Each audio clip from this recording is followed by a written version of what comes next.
Mass unemployment hasn't let up. There's no stopping it. On the flip side, total dollars earned has declined as well, on top of the layoffs because so many have had their salaries reduced and their hours. This will not show up in the statistics, but those who want to know the truth will dig deep into the data. And that's why you came here for the truth, so let me unveil that for you. Today we're going to look at what's really going on. You can get in the mainstream news and see what they have to say, but for those who actually want to know the reality of the situation, that's what we're here to do. I'm going to show you what's up with the Fed. We're going to look at what they're now saying in their beige book, which I cover regularly here. I'm going to give you the download on what's going on with the economy from so many different angles. So let's begin.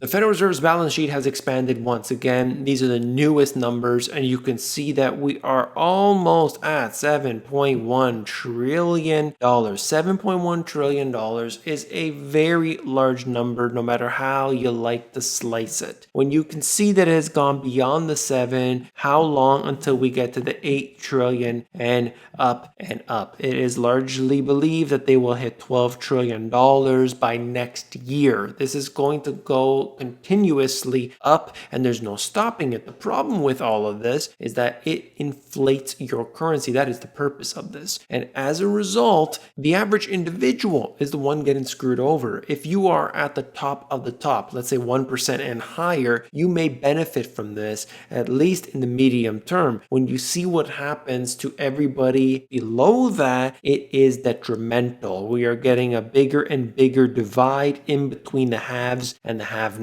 as time goes on. Every time they implement one of these policies, it only gets worse. Speaking of the Federal Reserve, this article is making a reference to the Fed's beige book. Take a look. Economic activity sharply declined across the US through May, leaving businesses highly uncertain about their futures and pessimistic about the potential pace of recovery. It's important information because it comes from this source, in particular, right from the Federal Reserve. They pull this data from all different places. They've got their good sources, and of course it is manipulated. But in this case here, you can actually see their admissions. I like to look at their beige book, at least get a little snippet here and there, because I can use that information and combine it with others to get a view as to what they're thinking. It's not going to give us what's going on behind the scenes, obviously, but that's why we piece everything together. It's never going to come at face value. We always have to read between the lines. The Fed reported a deep nationwide plunge in consumer spending, manufacturing activity, travel, and construction due to the disruption, sending shock waves through the energy, real estate, auto, aerospace, and agricultural industries. I brought this up during the introduction, but I think it's important to discuss. Pay cuts become a tool for some companies to avoid layoffs. So instead of laying a whole bunch of people off, they could simply go across the board or maybe to certain departments or what they feel is necessary and simply reduce the salaries. Other companies have done both, lay off a bunch of people and also reduce the salaries. And they're trying to save a certain amount of money and they figure this out somehow. This might be a good strategy because at least the person gets to keep their job. I understand why they're doing this. But if you look at this and think about it, based on the statistics we've seen, the surveys I've shown you, is that people are living paycheck to paycheck. And suddenly, if their pay is reduced 20%, 30%, and this goes on not for a week or two, sure, they could stretch it out if they need to. What happens if it's 3 months? What happens if it's 6 months? What happens if it's 2 years down the road and that person still hasn't been able to get an increase? Well, their debt is going to be skyrocketing as a result. Maybe they're going to go claim bankruptcy. And we'll talk more about that in a second. I just wanted to highlight the fact that if you see the unemployment rate, this person here might be totally fine according to the government because, hey, they're not on that U3 unemployment rate. But what has happened to their salary and can they make ends meet? That won't show up on the stats. Millionaires cut spending, postpone big purchases for at least a year. They give you a little detail in here on CNBC. The point I'm making here is that a lot of businesses and a lot of people are simply waiting. They don't know what the future has in store, so they just sit back and wait. Just like we can see with the bigger investors that have kind of sat out what is now potentially a new bull market, while the retail investors have been piling on this rise that's been going up like crazy. And And that leads us to question everything. Who's right? The big investors like Warren Buffett or the retail investors with the 7 shares of Amazon? This article here is talking about unemployment as it relates to what's happening with the benefits. And essentially, I just wanted to point out the fact that the benefits end. Now, they can extend that. We'll see what happens. But how long does this go for? So we see this period of time, July 31st, they end. And then we have this moment in time where the government has to create a new stimulus bill. And maybe they'll push that further into the future. And maybe it'll be for another 3 months. But what's going to happen in this time frame? Are they really able to pay their bills? What's the situation? We can only get insight from different surveys, from different statistics that I've been pulling up. But I think overall, the situation is very, very bad. Quite frankly, government can't be there to fill the void. This article out of Reuters is talking about an investigation that they had done, and they're speaking specifically about this program. This article here out of Reuters is talking about an investigation that they had done related to the government giving out money through the stimulus package. This company, Zag, is actually a recipient of some of the funds, and yet it didn't pay any taxes. They get into the details here if you want to check it out. You can see all of the details, such as Zag has booked much of its profit through small companies in far-off Ireland and the Cayman Islands. So we have some situations today that are setting off some warning signals, some red flags. And this is why when I see it in the news, when I see it in the comments, I see this misinformation that's been spread everywhere. Oh, you have to help the little guy. The government has to do this. What would you do? But they don't understand where the money goes. If they would only spend the time to do so, I think they would have a different perspective on what's happening. In the first few weeks of this situation we've got in 2020, it was just a trickle. Companies like Alaskan Airline, Raven Air pushed into bankruptcy as travel came to a halt and markets collapsed. But the financial distress wrought by the shutdowns only deepened, producing what is now a wave of insolvencies washing through America's corporations. I've been talking about this for a while. I've been covering it extensively, of course, if you've been paying attention to this channel, and I will continue to monitor the situation.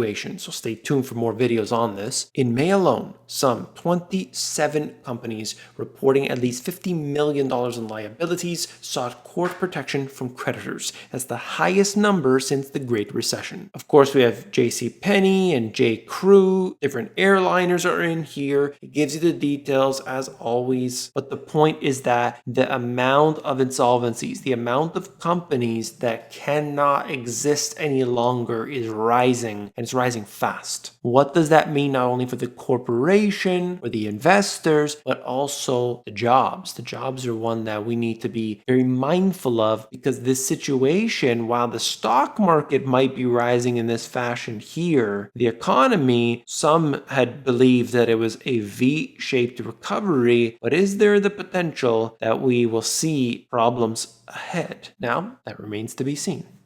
Here's the chart that corresponds to that. USC's most bankruptcy filings year to date since the financial crisis.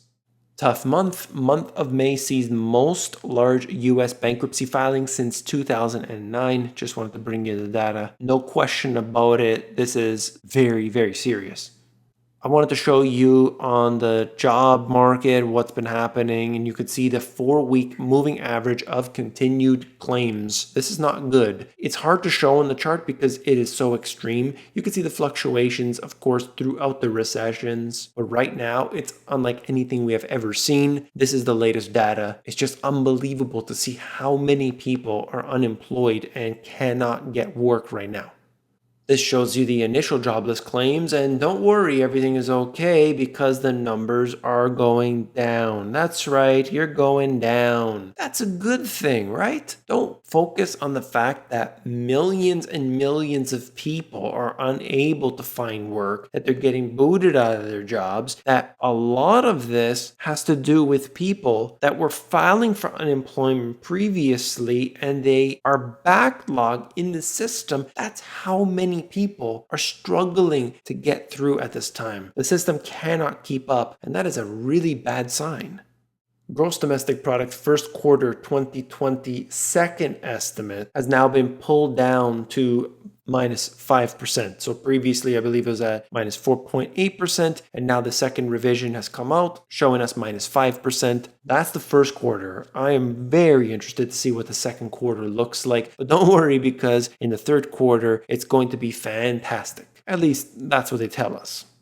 This chart here is the same thing, except we're seeing it going back to the financial crisis time frame. I'm very interested to see when we get the second quarter numbers, what it looks like in comparison to what we had during the financial crisis. It is expected to be much worse. And of course, I'll have that data for you as it comes out. The trade deal was hailed as being the best thing ever. It was fantastic. This has been unlike anything we've ever seen before. The farmers are going to be able to produce so much and they're going to be able to sell them to China. China's going to buy everything. It's going to be 200 billion. It's going to be 300 billion. It's going to be 5 trillion. They just named any number and the stock market ate it up. Well, check this out. China's securing Brazilian soy with U.S. trade tensions rising. Nation bought more than 10 cargoes of Brazilian soy this week. Both sides have been just in a battle that's been going on, and the tensions have really been heating up at this time. This is just one thing on top of all of that. We were told that China was going to go and swoop up everything they can. The farmers are just going to love it, but we haven't seen that. Of course, China is still buying from the US, but why at this time are they increasing the amount that they're purchasing from Brazil when it's almost impossible for them to actually meet what they supposedly, even though it wasn't, agreed to with the US? You're being sold a lie, and I'm simply here to point it out.